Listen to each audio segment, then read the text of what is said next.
রাত্রে মানুষ যখন ঘুমে যায়, তোমার বিবি যখন ঘুম যায়, তোমার ছেলে যখন ঘুম যায়, তুমি নিশি রাত্রে ঠান্ডা পানি দিয়ে ওযু বানিয়ে নামাজের মুসল্লায় বসো। তুমি আবার যখন ডাক দাও, রব্বুল আলামিন, পৃথিবীর কোনো মানুষ আমার গুনাহ সম্পর্কে জানে না, তুমি আমার গুনাহ সম্পর্কে জানো।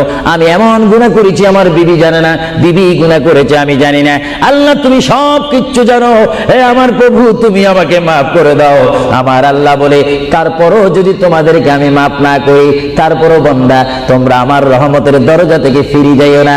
আমি তোমাদেরকে হুকুম দিচ্ছি, ওয়ালাউ আন্নাহুম ইয যালামু আনফুসাহুম জাউকা, বান্দারে যদি গুনাহ করে ফেলো আমার রহমত থেকে মুখ ফিরিয়ে তুমি চলে যাইও না। বান্দা, আকাশ পরিমাণ যদি গুনাহ করো, পাতাল পরিমাণ যদি গুনাহ করো, সাগরের পানি পরিমাণ যদি গুনাহ করো, পাহাড় তুলনায় যদি তুমি গুনাহ করো, আমার